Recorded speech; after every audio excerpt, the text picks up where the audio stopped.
ये black colour का दिखने वाला शायद आप इसे एक एम्पलीफायर समझ रहे होंगे।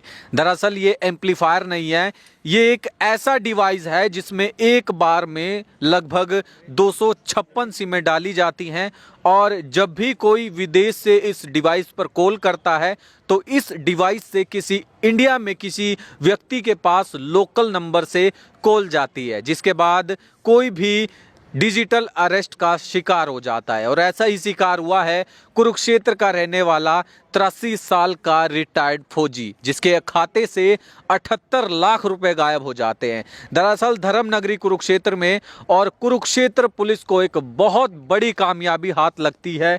डिजिटल अरेस्ट का एक आरोपी गिरफ्तार हो जाता है और ये पूरा का पूरा मामला आपको विस्तार से बताने का प्रयास करते हैं। अनिकांत भट्ट नाम का एक व्यक्ति देहरादून में बैठकर कुरुक्षेत्र के एक 83 साल के रिटायर्ड फौजी को डिजिटल अरेस्ट कर लेता है, जिसके खाते से 78 लाख रुपए गायब हो जाते हैं। उसके बाद कुरुक्षेत्र पुलिस एक्टिव मोड में नजर आती है। लगातार इस व्यक्ति को पकड़ने के प्रयास किए जाते हैं और लगातार उन प्रयासों के बाद फाइनली कुरुक्षेत्र पुलिस को एक बहुत बड़ी कामयाबी हाथ लगी है। इस व्यक्ति को गिरफ्तार किया है। इसका नाम अनिकांत भट्ट है, जो उत्तराखंड का रहने वाला है और इससे इसी तरह के 6 डिवाइस बरामद हुए हैं। यानी ये कह सकते हैं कि एक बार में 56 लोगों के पास कॉल जा सकता है और उन 56 लोगों को डिजिटल अरेस्ट किया जा सकता है। दरअसल जो ये व्यक्ति देहरादून से गिरफ्तार हुआ है, ये अपने आकाओं के इशारों पर इस काम को अंजाम देता आ रहा था और बताया जा रहा है कि ये व्यक्ति जो डिजिटल अरेस्ट करता है इसका संबंध कंबोडिया में बैठे अपने आकाओं से है और उनके इशारों पर ये पूरी की पूरी घटना को अंजाम देता है। चाइना से जुड़े हुए इसके लिंक बताए जा रहे हैं और कंबोडिया में भी ये रहकर आया है। इसकी पूरी की पूरी ट्रेनिंग डिजिटल अरेस्ट कैसे किया जाए, किन लोगों को डिजिटल अरेस्ट का शिकार बनाया जाए, इसकी पूरी की पूरी ट्रेनिंग इसने कंबोडिया में ली है। बीटेक का फाइनल ईयर का ये स्टूडेंट था। उसके बाद ये 2023 में बताया जा रहा है कि कंबोडिया चला जाता है। इसकी पूरी की पूरी ट्रेनिंग वहाँ से होती है, जिसके बाद ये इसी तरीके से इन घटनाओं को इंडिया में रहकर अंजाम देने लगता है। कुरुक्षेत्र के रहने वाले एक रिटायर्ड फौजी को डिजिटल अरेस्ट करता है, लेकिन कुरुक्षेत्र पुलिस ने इस व्यक्ति को पकड़ लिया है और इस व्यक्ति को अब अदालत में पेश किया जाएगा। इससे इसी तरह के 6 डिवाइस बरामद हुए हैं, 6 फ़ोन इससे बरामद हुए हैं, लगभग 300 के आसपास मोबाइल फ़ोन की सिम बरामद हुई हैं और साथ ही साथ 2 वाईफाई बरामद हुए हैं, 1 कैमरा बरामद हुआ है और इसका एक पर्स था खुद का, वो बरामद हुआ है। फिलहाल पुलिस और भी तथ्यों को जुटाने में जुटी हुई है, लेकिन आप भी सतर्क हो जाएं क्योंकि इस तरह के मामले पांव के नीचे से जमीन खिसकने के लिए काफ़ी होते हैं और लगातार डिजिटल अरेस्ट जो तमाम लोग हो रहे हैं, दरअसल ये पूरी की पूरी घटना को इन जैसे लोग अंजाम देते हैं। और ज़रूरी ये है कि अगर आपके पास किसी भी तरह का ऐसा कोई कॉल आए, कोई मैसेज आए, तो आप पुलिस को इसकी सूचना ज़रूर दें। और इस पूरे मामले को लेकर कुरुक्षेत्र पुलिस, कुरुक्षेत्र एसपी का क्या कुछ कहना है, आइए आपको सुनाते हैं। आप देख पा रहे हैं बी न्यूज़, मैं बंटी लामसर आप सभी के साथ। धन्यवाद। जी सर, क्या कहेंगे? कुछ साइबर क्राइम से जुड़े मामले पकड़े हैं। जैसे कि हमारे आप सबको पता ही है कि आजकल काफ़ी सारे मुकदमे हमारे साइबर के ऐसे आ रहे हैं जिसमें डिजिटल अरेस्ट व्यक्तियों करा जाता है और उनसे काफ़ी ज़्यादा ठगी इस बारे में करी जाती है। तो हमारे पास भी एक कंप्लेंट आई थी जिसमें एक 83 इयर्स के बाल किशन अत्री जी थे जो आर्मी से रिटायर्ड थे। उनके साथ लगभग 78 लाख रुपए का फ्रॉड करा गया था डिजिटल अरेस्ट के माध्यम से, जिसमें हमारी टीम ने बड़ी तत्परता से कार्रवाई करते हुए हमारे एडिशनल एसपी साहब और एसएचओ साइबर के मार्गदर्शन में इसमें एक व्यक्ति को गिरफ्तार करा देहरादून से, जिससे हमें भारी मात्रा में एक तो सिम बरामद हुई हैं, लगभग 300 के आसपास ये सिम बरामद हुई हैं और उसमें 6 हमें जो एक चौंकाने वाली बात है कि 6 सिम बॉक्स इसमें बरामद हुए हैं, जिससे वो बेसिकली इन सिम बॉक्स को अपने पास लगा के एक कॉल सेंटर चला रहा था वहाँ पे और उस सिम बॉक्स में लगभग ये सारे सिम बॉक्स उसको बाहर से ऑर्डर हुए थे। जो कैम्बोडिया में इसके तार जुड़े हुए हैं, ये व्यक्ति 2023 में और 2024 में इससे पहले भी डिजिटल फ्रॉड में संलिप्त रहा है साइबर क्राइम में, और ये कंबोडिया से काफ़ी सारे अपने इस तरीके के पैतरे सीख कर आया था और इसको यही काम अब यहाँ पे करना था, जिसमें इसने कॉल सेंटर चालू करा। 6 बड़े बड़े सिम बॉक्स जो आते थे एम्पलीफायर के बक्से में बंद होके आते थे ये, कि ताकि किसी को भी किसी प्रकार का शक नहीं हो कि ये इसके अंदर सिम बॉक्स है, और उसको इलीगली एक टेलीफोन एक्सचेंज को ऑपरेट करता था यहाँ पे, जिससे कि कोई भी इंटरनेशनल कॉल को इस सिम बॉक्स के माध्यम से वो लोकल लोगों को कॉल करता था। तो कॉल करने वाले तो कैम्बोडिया के होते थे, लेकिन लोकल लोगों को जो कॉल आती थी वो उनको लगता था कि इंडिया नंबर से ही कॉल आ रही है, लेकिन फ्रॉड करने वाले बाहर बैठे होते थे। तो इसके कनेक्शन काफ़ी चाइनीज़ से भी निकले हैं, और जो सिम ये मंगाता था अलग अलग जगहों से, दिल्ली से, लखनऊ से, मध्य प्रदेश से, और भी कई जगहों से मंगाता था। तो ये काफ़ी बड़ा इसका नेक्सस है, जो हम और भी इसमें लोगों को अरेस्ट करने का प्रयास कर रहे हैं। और इसके अलावा हमारी साइबर की टीम ने और भी एक और मुकदमा था, जिसमें इन्वेस्टमेंट के नाम से एक आदमी से ठगी करी गई थी, जिसमें हमने 4 बंदों को अरेस्ट किया है जोधपुर से। और इस प्रकार से हमारी टीम ने पिछले 3 दिनों में 5 साइबर क्रिमिनल्स अरेस्ट करें। और ये जो सिम बॉक्स वाली वारदात है ये काफ़ी इंपॉर्टेंट है, क्योंकि इसके तार कैम्बोडिया से जुड़े हुए हैं, और इससे हमें और भी काफ़ी सारे खुलासे आगे होंगे। तो कितने लोगों को इसने टारगेट किया सर, अब तक कुछ पता चला? देखिए, इसमें क्योंकि अभी एक्यूज़ को हमने अरेस्ट करा है, इसका हम रिमांड लेंगे और उसमें डिटेल इंटरोगेशन में ये सारी बातें आएंगी कितने लोगों को टारगेट करा है।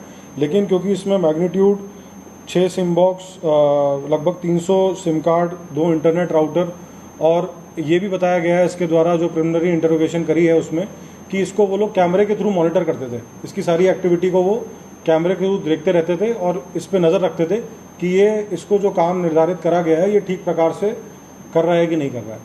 तो इस प्रकार से काफ़ी हमारी टीम ने काफ़ी अच्छा इसमें काम किया है, और हम इसमें लगातार प्रयास कर रहे हैं कि जो डिजिटल अरेस्ट के हमारे जितने भी केसेस होते हैं उनमें हम तुरंत कार्रवाई करें। और आप लोग के माध्यम से भी मैं लोगों को यही बताना चाहूँगा कि डिजिटल अरेस्ट नाम की कोई चीज़ नहीं होती है। पुलिस के पास कोई ऐसी पावर नहीं है कि हम किसी को डिजिटली अरेस्ट कर पाएँ। तो अगर आपके पास इस तरह की कोई कॉल आती है, या आपको लोग इस तरीके से डिजिटल अरेस्ट के नाम से आपको अगर अपने कैप्टिविटी में रखते हैं 1 महीने, कुछ लोग जैसे ये जो व्यक्ति थे इनको लगभग 25 से 30 दिन तक बोला गया कि ये डिजिटल अरेस्ट है, और ये बैंक से इन्होंने पैसे भी ट्रांसफ़र करे और काफ़ी सारी चीज़ें करी। तो ये मैं आप लोग को बताना चाहता हूँ कि लोगों को भी ये बात पता चले कि डिजिटल अरेस्ट नाम की कोई चीज़ नहीं होती, और इसमें कोई भी इस तरीके जाल में नहीं फंसे। कितने आरोपी हैं? इसमें जो हमारा डिजिटल अरेस्ट का मामला है, इसमें अभी हमने 1 आरोपी को अरेस्ट करा है, लेकिन इसके तार हमें अभी MP, दिल्ली, लखनऊ और कुछ देहरादून के और मिले हैं, जिन पे अभी हम काम कर रहे हैं, टेक्निकल काम कर रहे हैं। और जो हमारे दूसरा मुकदमा है उसमें 4 आरोपी जोधपुर के हैं, जिनकी एज लगभग 24 से 25 साल की है, जिनका वही काम था कि वो अपने अकाउंट, बहुत सारे अकाउंट्स को बेचने और ख़रीदने का काम करते थे, और काफ़ी लार्ज स्केल पे काम करते थे। जैसे आपने बताया कि कंबोडिया से इसके तार जुड़े हैं, क्या ये विदेश यात्रा कर चुका है? हाँ जी, जैसा कि मैंने बताया कि 2023 में और 24 में इसने कंबोडिया में ये गया है, और वहाँ पे इसने जो कंपनी थी वहाँ की, वो इसको पेमेंट भी करती थी इसका काम करने के लिए। तो वही कंपनी जो साइबर फ्रॉड में इन्वॉल्व है, वही कंपनी इसको यहाँ पेमेंट करती थी कि वो अपना एक जो कॉल सेंटर है वो यहाँ पे भी चला के ज़्यादा से ज़्यादा लोगों को फ्रॉड कर सकें। ये ज़्यादा विदेशी कॉल को लोकल बना देता है, किसी और आपराधिक घटनाओं में शामिल हो सकता है। विदेशी कॉल को लोकल बना देते हैं, फिरौती की कोई आतंकवादी नहीं, अभी वो कोई ऐसा एंगल इस बात पे समझ में नहीं आया है, लेकिन हम उस एंगल पे भी बिल्कुल कार्रवाई कर रहे हैं, हम उसको भी देखेंगे। लेकिन ये प्राइमरली जो है ये साइबर फ्रॉड का ही मामला था, और ये साइबर जो अभी प्राइमा फेसिया जो लगा है साइबर क्राइम से रिलेटेड ही। कितने लोगों को अब तक इन्होंने शिकार बनाया? जैसा कि मैंने आपको बताया कि अभी हमने इसका रिमांड हम कोर्ट से लेंगे, और इसमें जो भी आगे एनालाइज करके हमारे पास I4C से भी डेटा आता है कि कितने लोगों का उसने फ्रॉड करा है, वो भी हम जांच करेंगे। लेकिन इसमें काफ़ी बड़ा मैग्नीट्यूड निकलेगा, कुछ कैश मिला? क्योंकि ये जो अकेला फ्रॉड था एक व्यक्ति के साथ जो करा था, 78 लाख रुपए का था। मोस्ट प्रॉब्ली जो फ्रॉड के शिकार होते हैं वो शिकायत नहीं करते, उन लोगों के लिए आप क्या अपील? देखिए, मैं सभी से यही बोलना चाहूँगा, बार बार हम हर जो भी हमारी अवेयरनेस कैंपेन होती है उसमें ज़रूर बताते हैं कि किसी के साथ भी कोई भी साइबर फ्रॉड होता है तो 1930 कॉल जो नंबर है हमारा, उस पर ज़रूर कॉल करके आपके साथ कोई भी साइबर फ्रॉड हुआ हो तो उसको बताएं, क्योंकि अगर जैसे ही आपके साथ कोई साइबर फ्रॉड होता है और आप अगर 1930 पे कॉल कर देते हैं तो उसकी बहुत ज़्यादा चांसेस होती हैं कि वो पैसा वहीं पे रुक जाता है और हम आपको पैसा दिला सकते हैं। ठीक है, तो मैं आपके माध्यम से जो हमारा 1930 हेल्पलाइन नंबर है वो दोबारा लोगों को बताना चाहूँगा कि इस पर ज़रूर जैसे ही साइबर फ्रॉड होता है वेट नहीं करें। आपको लगा कि आज आपके साथ आज फ्रॉड हुआ है तो विद इन एन आवर आप कोशिश करें कि आप 1930 पे कॉल करें, ताकि आपका जो भी पैसा है वो हमारे सिस्टम में फ्रीज हो जाता है और इसको हम इमीडिएटली आपको दिलवा सकते हैं। सर कुछ कैश मिला इनसे, कुछ बरामद हुआ? देखिए अभी वही हमने जो रिमांड इनका लेंगे उसमें हम इनके जितने भी ठिकाने हैं सभी पर रेड करी जाएगी और उसमें जो कार्रवाई आगे आएगी आपको तो बताएंगे। सर मशीन मिली है इनके पास से, उसको मिनी एक्सचेंज भी कह सकते हैं सर? बिल्कुल जी, बिल्कुल मिनी एक्सचेंज की तरह ही ये काम करते हैं। ये बड़े सोफिस्टिकेटेड बॉक्सेस होते हैं, हर किसी को इसका एक्सेस नहीं होता, बल्कि ये जो हमारा इंडियन टेलीग्राफ एक्ट है उसकी भी वायलेशन है। तो ये काफ़ी सीरियस वायलेशन है और इसीलिए ये कोई छोटा मोटा गिरोह नहीं है, ये काफ़ी बड़ा गिरोह है जिस पे हमने आज कार्रवाई करी। सर जांच में है कि टारगेट किन लोगों को करते थे, बुजुर्गों को या रिटायर्ड पर्सन को, ऐसे भी ऐसे साइन? देखिए जैसा कि मैंने आपको इनकी प्रोफाइल बताई, जो हमारे कंप्लेनेंट थे ये बुजुर्ग भी थे और कहीं ना कहीं इसमें ये चीज़ ज़रूर लगती है कोई ना कोई बैंक ऑफिशियल भी इन्वॉल्व हो सकते हैं जो इस तरीके का डेटा साइबर फ्रॉडस्टर्स के साथ शेयर करते हो। तो उस पहलू पे भी हम बिल्कुल जांच करेंगे कि जो हमारे कंप्लेनेंट थे उनकी इन्फॉर्मेशन इन साइबर फ्रॉडस्टर्स तक कैसे पहुंची। सर जो ये मोबाइल सिम्स निकली हैं इनकी खुद की आईडी पे हैं या किसी और? नहीं, ये सारी बिल्कुल अलग अलग आईडी से हैं। मतलब इनका काम ही यही है कि ये मतलब जो लेबर तबका होता है या फिर और जो वर्कर्स होते हैं उनकी आईडीज़ बनवा के इकट्ठी खरीदते हैं और इकट्ठी इन लोग को बेचते हैं और फिर ये लोग उसका मिसयूज़ करते हैं। अकाउंट की बात करें, बैंक अकाउंट जैसे ये दूसरों को यूज करते हैं कि अपने देखिए ट्रांसफर करते हैं पैसा? देखिए जो बैंक अकाउंट्स होते हैं वो भी जिस तरीके सिम कार्ड फर्जी होते हैं उसी प्रकार से बैंक अकाउंट्स भी मोस्टली म्यूल अकाउंट्स ही होते हैं।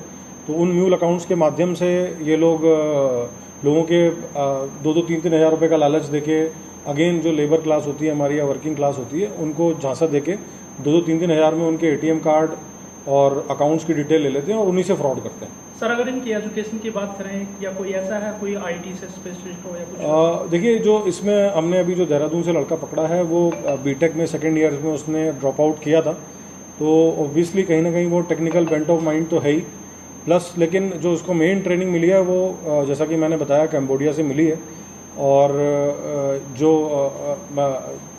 उधर भी उसने इसी टाइप के जो फ्रॉड्स होते हैं कि लोगों को बहला फुसला के पहले तो उनसे जैसे बातचीत करते हैं, जो हमारी मैट्रिमोनियल साइट्स होती हैं उन पे लोगों से बातचीत करते हैं, फिर एक बार जब आपस में उनकी बातचीत हो जाती है 1-1.5 महीने, फिर उनको इन्वेस्टमेंट के लिए फोर्स करते हैं।